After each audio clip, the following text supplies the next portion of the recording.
राधे राधे दोस्तों।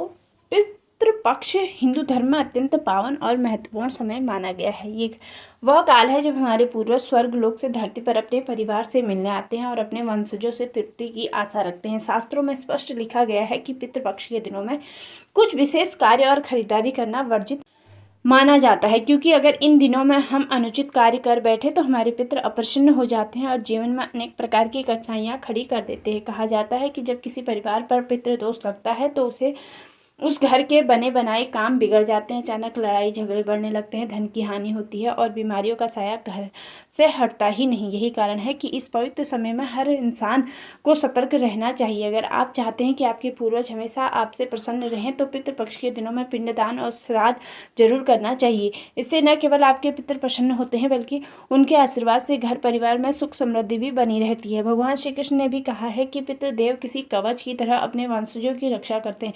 जब खुश होते हैं तो परिवार पर संकट का प्रभाव पड़ने ही नहीं देते बल्कि स्वयं संकट को रोक लेते हैं। बल्कि यदि वो नाराज हो जाए तो घर में कलेश, अशांति और विपरीत परिस्थितियां लगातार बनी रहती हैं।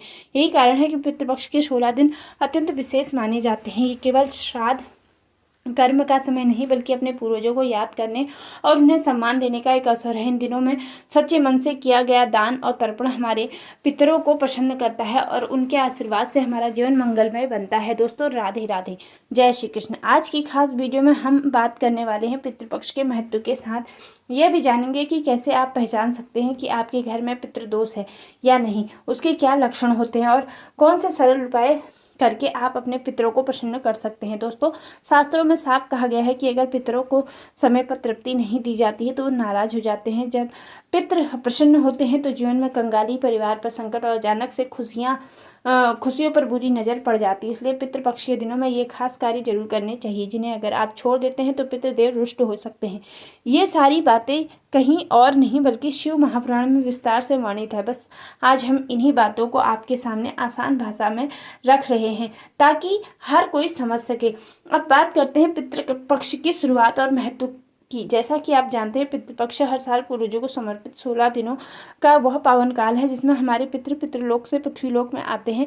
सबसे पहले वो अपने वंशजों के घर पहुंचते हैं और आशा करते हैं कि हम उन्हें अन्न, जल और श्राद्ध के माध्यम से सम्मान दें। इस साल पितृपक्ष की शुरुआत हो चुकी है 7 सितंबर रविवार से और इसका समापन 21 सितंबर को होगा। इन दिनों में हर घर में यह अवसर होता है कि वो अपने पूर्वजों का आशीर्वाद प्राप्त करें। लेकिन दोस्तों पितृपक्ष के दौरान कुछ विशेष नियम और वर्जनाएं भी हैं। अगर इन नियमों की अनदेखी हो जाए तो पितरों की नाराजगी झेलनी पड़ सकती है। उदाहरण के लिए इन दिनों में दाढ़ी, मूंछ या बाल नहीं कटवाने चाहिए, बड़ों से बहस नहीं करनी चाहिए और कहीं भी अपशब्द बोलने नहीं चाहिए। इसके अलावा कुछ खास चीज़ें जैसे ऐसी भी हैं जिन्हें पितृपक्ष में भूल कर भी नहीं खरीदना चाहिए, क्योंकि माना जाता है कि ऐसी वस्तुओं से पितरों की प्रसन्नता बाधित होती है और घर में अशुभता और अशुभता का वातावरण बनता है। इसलिए पितृपक्ष में हमें बेहद सावधानी से रहना चाहिए, नियमों का पालन करना चाहिए और अपने पितरों के लिए श्राद्ध श्रद्धा भाव से पिंडदान का व तर्पण जरूर करना चाहिए।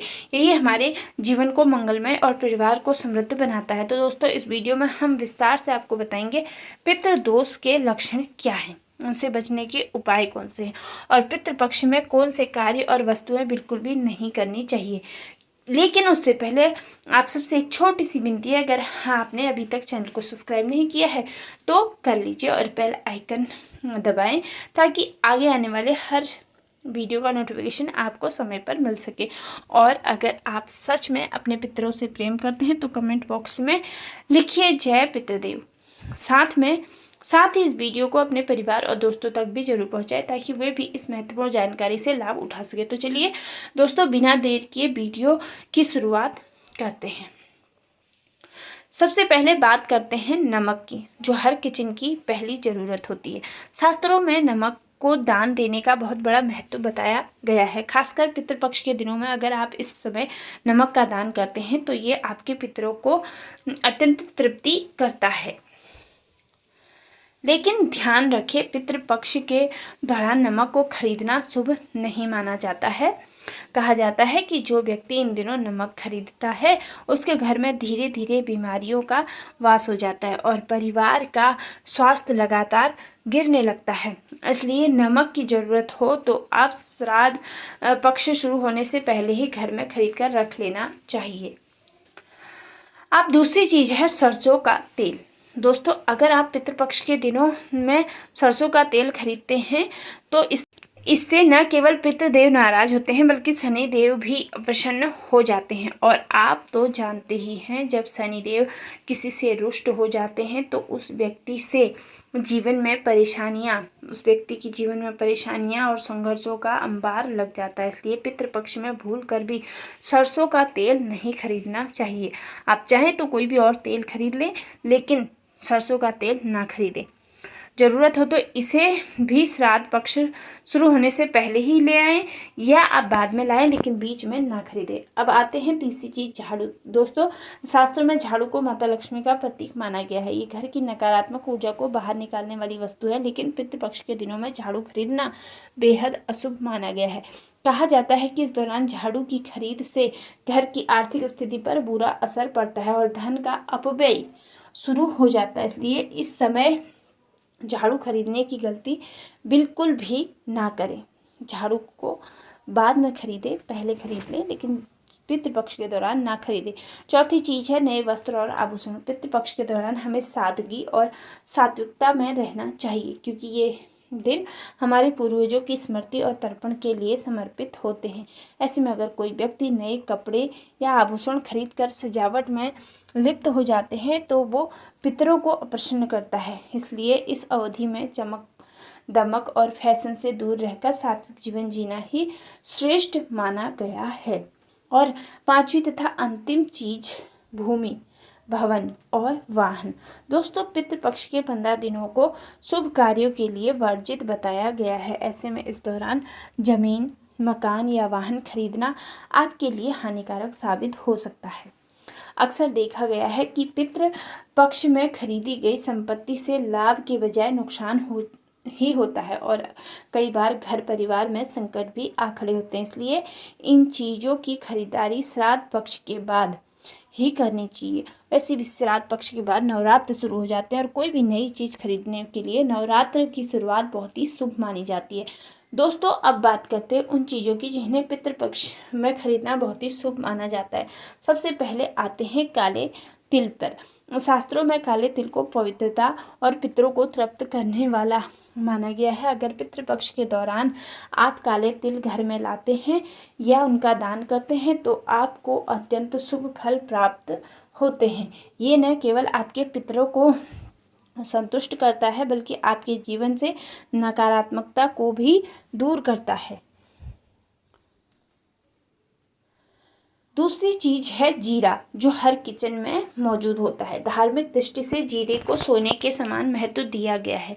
पितृपक्ष में जीरे की खरीद या दान करने से धन और समृद्धि में वृद्धि होती है। यह आपके घर में सकारात्मक ऊर्जा और बरकत लेकर आता है। तीसरी चीज है चावल।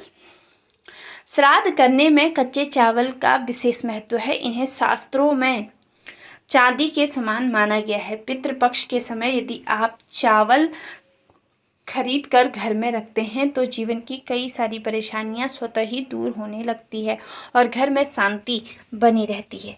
इसलिए पितृपक्ष के दौरान इन चीज़ों की खरीदारी कर सकते हैं आप। चौथी चीज़ है चमेली का तेल।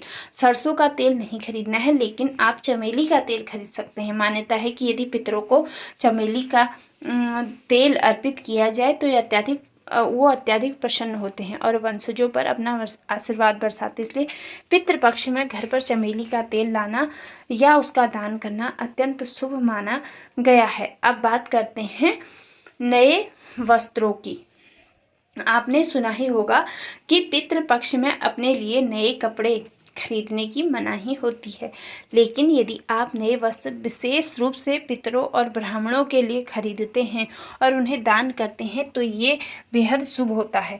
ऐसा करने से पितृ जल्दी प्रसन्न होकर आपके जीवन से अटके कार्यों में सफलता का मार्ग खोल देते हैं। लेकिन ध्यान रहे, ये कपड़े खुद उपयोग में ना लाएं, इन्हें दान करना ही श्रेष्ठ माना गया है। और अंतिम चीज है सफ़ेद फूल। जी हाँ, पूर्वजों को सफ़ेद फूल अत्यंत प्रिय माने गए हैं। पितृपक्ष के दौरान यदि आप सफ़ेद फूल घर में लाते हैं और श्राद्ध कर्म में उनका उपयोग करते हैं तो पितृ खुश होकर परिवार पर अपना आशीर्वाद बनाए रखते हैं। इससे जीवन की परेशानियां कम होती हैं और घर परिवार में शांति और सुख समृद्धि बनी रहती है।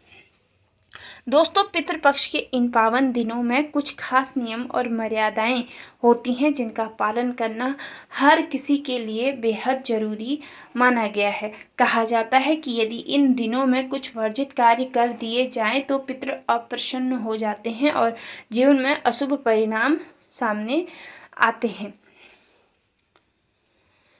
सबसे पहले बात आती है भोजन की।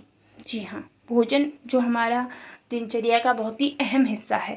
पितृपक्ष में तामसिक चीज़ों का सेवन करने से सख्त मनाही है, यानी कि इन 16 दिनों तक लहसुन, प्याज, मांस, मदिरा, नशे और धूम्रपान जैसी आदतों से दूर रहना चाहिए। शरीर और मन को पवित्र रखना ही पितरों की सच्ची श्रद्धांजलि है। यदि इन नियमों की अनदेखी की जाए तो पितरों का क्रोध झेलना पड़ सकता है। इसलिए इन चीज़ों को अपने खाने से इस टाइम पर दूर रखा जाए। इसी तरह वाणी पर नियंत्रण भी बहुत जरूरी है। इन दिनों में किसी को अपशब्द कहना, गाली देना या छल कपट करना शुभ नहीं माना जाता है। सट्टा, जुआ और बेईमानी जैसे काम न केवल पितरों को नाराज करते हैं बल्कि व्यक्ति को कठिन परिस्थितियों में डाल देते हैं। एक और बात ध्यान रखने योग्य है, पितृपक्ष में किसी साधु, बुजुर्ग, भिखारी या घर की चौखट पर आने वाले पशु पक्षियों का अपमान बिल्कुल भी ना करें, बल्कि उनका आदर करें और उन्हें यथासंभव यथाशक्ति भोजन कराएं। ये कर्म पितरों को प्रसन्न करने वाला माना गया है। पेड़ों के पत्ते तोड़ने से भी बचना चाहिए पितृपक्ष के दौरान।